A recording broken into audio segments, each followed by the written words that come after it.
Welcome to Storycomic Presents, where we interview amazing storytellers and artists. This is episode 504. I'm your host, Barney Smith of Storycomic.com, and we're truly excited to have with us the professionally acclaimed illustrator, Andy Case, and the highly talented and internationally recognized writer of Snoodles in Space, Stephen Joseph. Hello, how are you? Hi, thanks for having us. How's it going, guys? Yeah.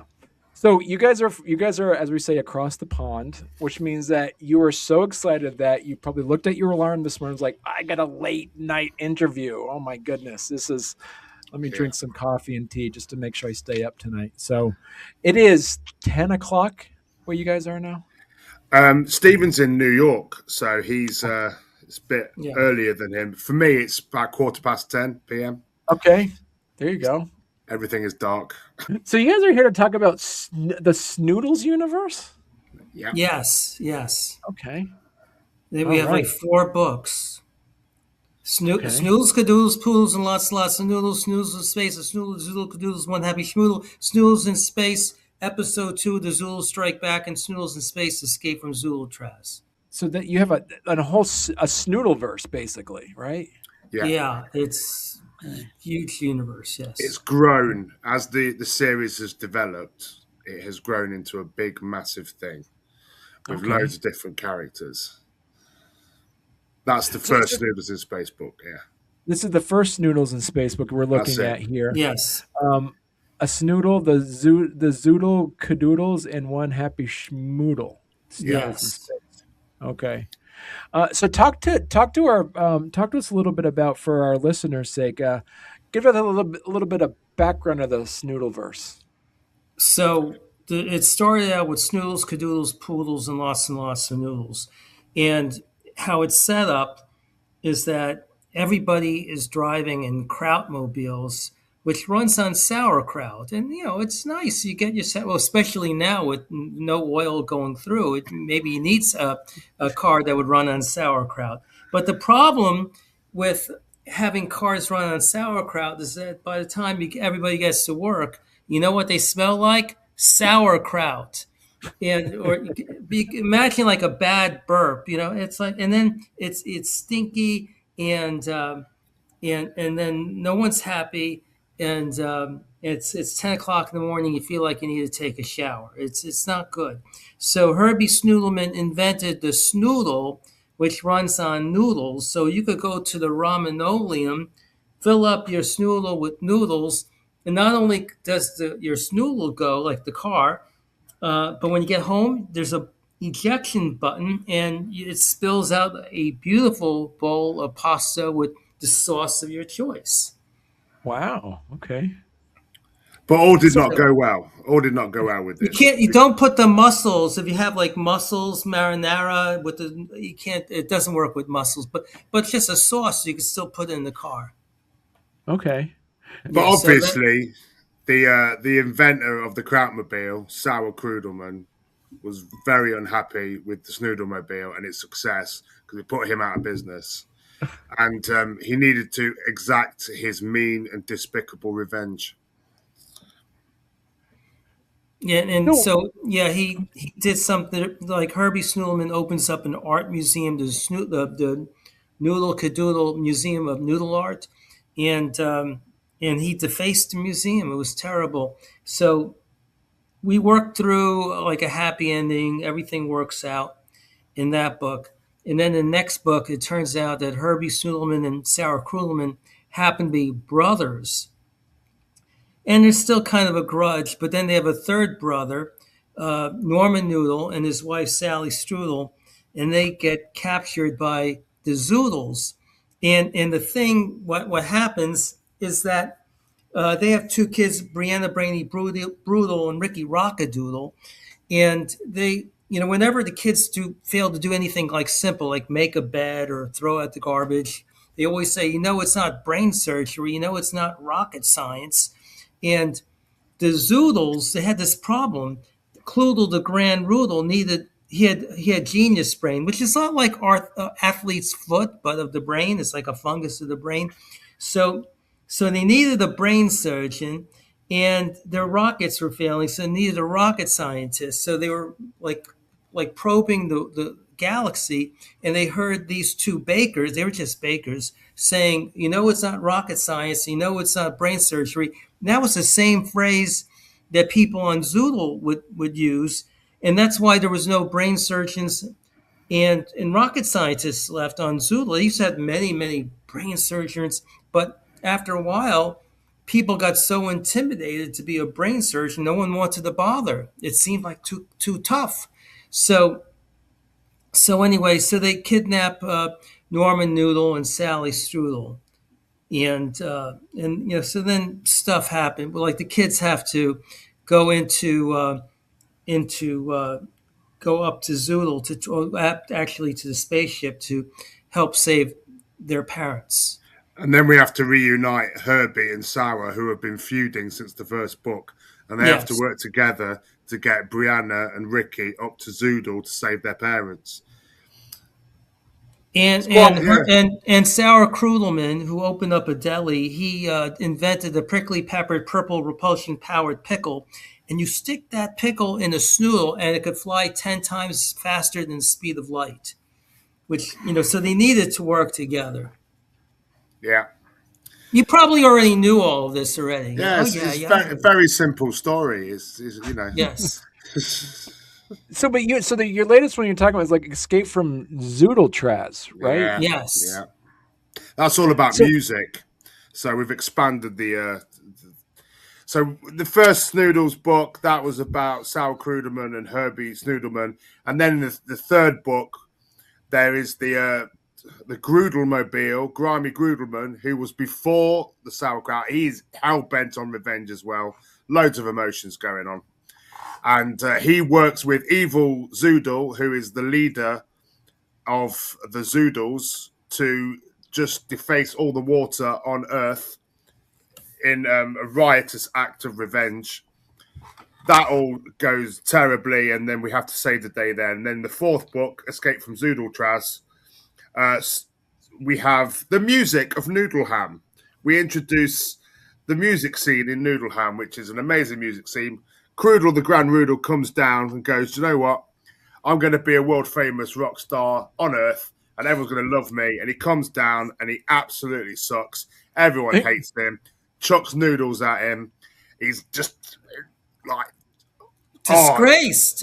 Disgraced, and he hates Earth, and he's going to get his despicable revenge. So he kidnaps Droodle the Poodle and takes him to Zoodletraz.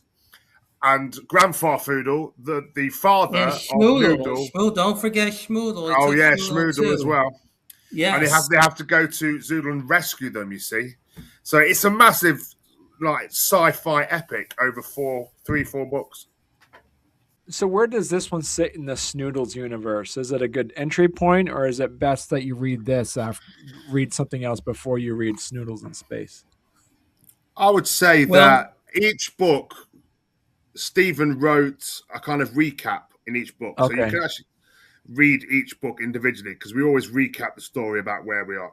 Obviously, it's better to start at Snoodles in Space for the Snoodles in Space series, and then Snoodle, Cadoodle, Poodles, and lots of noodles to get an introduction into how it all started.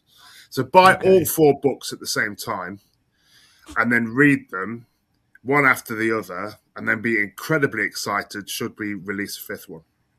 Oh, okay. See? And the thing about it is that even with the last book, Escape from Zoodletraz, and again, I had to how am I going to start create a story that if you didn't read the first 3 books, you could read it and you could just get hooked right away. So I had the state of the city. The mayor gives the state of the city speech, and he talks about all the heroes of Noodleham and all the new venues. There's aquarium, the Noodle Museum. There's a space museum. Every book had a museum or a venue. And I slide into, one thing he didn't talk about was the special music scene of Noodleham.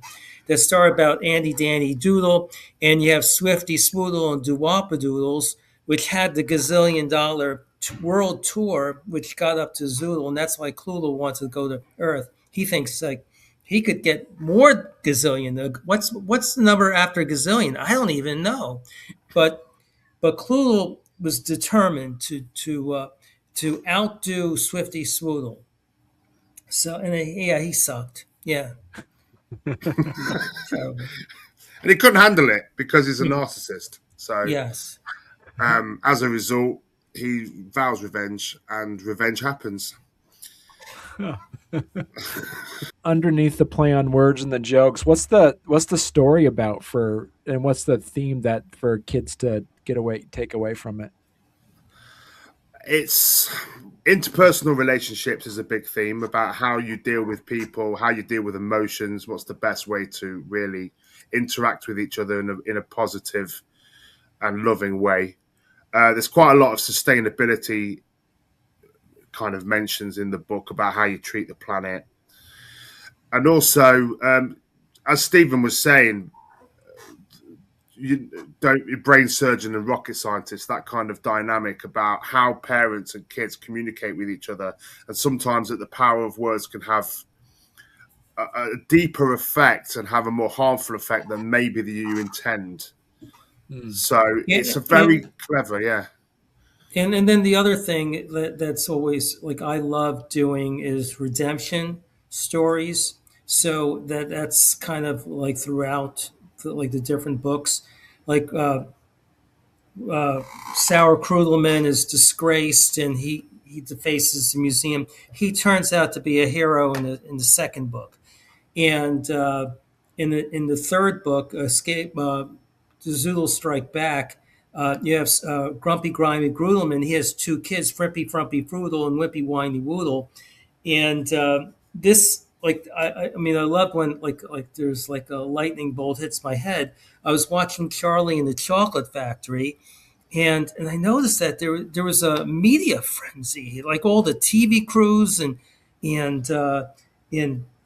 radio stations and like paparazzi. They're all there when Charlie and these other kids, misbehaving kids, go to the chocolate factory that Gene Wilder had best. That was the best one, and you never hear like you have the bad kids who like blow up and do things, and you never hear about them in that show. Like the Charlie is the hero, and he gets the chocolate factory.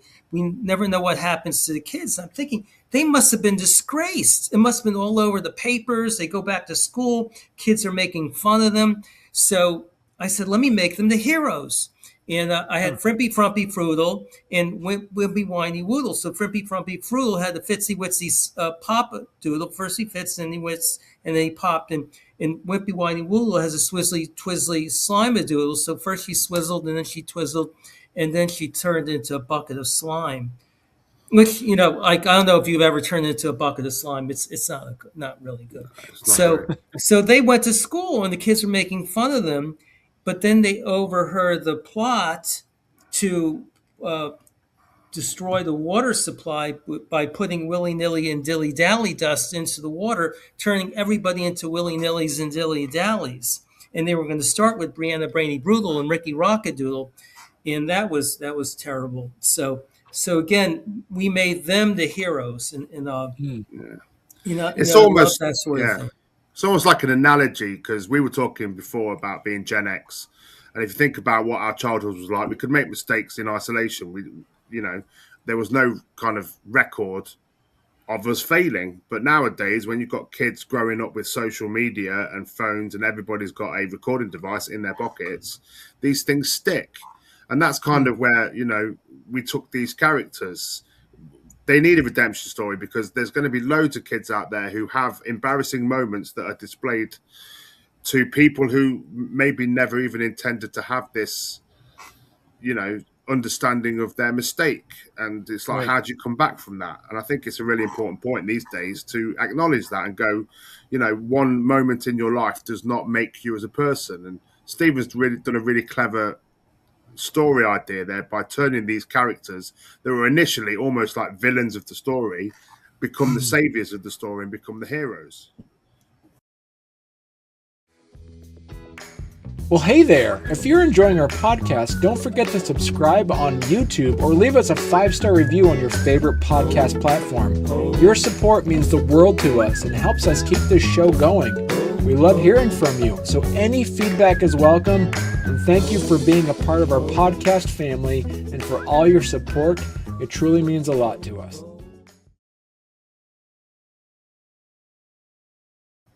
So let me ask you then, I got one question for Steven, I got one question for Andy. So Steven, do you outline the oodle-verse rules or do you discover them as you go? Because in the context of how do you keep the universe consistent when it's just beautifully weird from looking at this? Well, it's kind of like it builds up, and the thing about it is like when I wrote the first story, I wasn't thinking about the second one. When I wrote the second one, I wasn't thinking about the third one, and the fourth one, I wasn't thinking about that either. And then Andy kind of prods me along. Well, you have to write something more, and it goes from like having nothing in my head, like I have nothing, and then and a lot of my writing is I go running, and stuff pops in my head when I go running, and then the characters might even start talking to me, and I just watch them when I go running. So then the story appears, and I love the last book, Escape from Zoodletraz. It was actually inspired by Andy, who happens to be also a musician with an amazing voice. He releases this, and he didn't even tell me, oh, by the way, I'm a musician with an amazing. All of a sudden, like in November 23, I go, I have an album. Here's the album, Leap of Faith. That's the name of the album. And there's a song, Lost Souls in the Dark, and then there's this guitar going, and I see Snoodles flying through space, and then there's a song Break Free where I feel the spaceship leaving off, like rescuing people, and then even with Cloodle the Grand Rudel, he has a song I should have sent a card, where like he tried to write a song, the song kind of sucks. That's his song, like his song sucks, and he's bemoaning. I should have sent a card. I should have gone to Hallmark, paid the $3, sent the card. I would have been done with it, but I'm trying to write a song. It doesn't work. And Andy just released his second album, I Saw Forever, which is incredible. So that inspired like this also. Like, I haven't done music. I'll do music, and I already see it's like this place Zoodletraz. So it all like formed in my head, like boom, like everything, like an explosion. And it's Andy's fault. You could blame it on Andy. Well, then that gives me my question for you, Andy. Like, what's something that you've added visually that changed the story then? God, that is a question, isn't it? Lots. Lots. Okay, so when I got the first book, I saw something that was huge, and I don't usually get scripts like that. Sorry, my cat's trying to bomb the podcast. I immediately saw a whole kind of city, a whole full of people, full of characters in the backgrounds, and I started building the idea that this was a whole town with buildings and shops and businesses, and that it grew. And as we've gone through the 4 books, we've gone intergalactic. So there's planets, there's different aliens. But as I was reading the script, I think the one thing that I did bring to it was I made it kind of mixed media, so that it goes from being a picture book to being a comic strip to being a graphic novel, and it moves from different kinds of artistic genres throughout the book, so it tells the story in a very different way. And I think that's why we have a lot of kids who really go back over it again and again. There's lots of little Easter eggs in the book where you're seeing things in the background that maybe you've not seen before. So you get a lot of repeat views, I'd say. So I guess for both of you, then, I what's your favorite made up oodle word then? It changes all the time. I like all the cars. I like all the different vehicles, like Zuma, the Zuma Doodle. I like that. I like Grandfather Foodle as well. He's one of my favorite characters. So you can see there, you can see all the different ships. I want to have a different car and a different vehicle in every single book, and they've all got oodle names. So they're my favorites. I like cheese grilled Papa Doodle. No, it's a jalapeno Papa. No, cheese grilled Balloon-a-Doodle, and it gets but the jalapeno peppered Popper Doodle pops the cheese grilled Balloon-a-Doodle, and actually this is Grumpy Grimy Grudelman's fault. He invented the cheese Grudel because like the Grudels was ran on gruel, so it was called the cheese Grudel pop Balloon-a-Doodle. He would put the cheese Grudel into the Balloon-a-Doodle, and that allowed the Balloon-a-Doodle to travel pretty fast and go and actually guard over Zoodletraz, which made escape impossible. So yeah, I like that. Yeah, I like that one. And I like when I could do like Brianna Brainy Brutal or Frippy Frumpy Frutal, Wimpy Windy Woodle. I like those 3-word kind of and ends with the oodle. Yeah, it just makes kids laugh. Yeah. So I am surprised that I've never. It seems like something I would have seen before, but I've never seen an octo shark. That is. Yeah, we had Zoodle, and the idea was that Zoodle, the prison, was going to be on like a water planet in the middle. Right. So it's a real kind of. It's based on like Alcatraz. So I studied Alcatraz, and I looked at lots of pictures, and it amazed me that it was surrounded by all this water, impenetrable. And I knew I wanted to make it look like a Z. So I had these ideas where I thought, right, it's in space, so these animals are going to be kind of similar but very different. So I was thinking, well, let's mash up characters. So I've got the octo shark. I thought a cross between a shark and an octopus. And then the brain fish, where you can see its brain.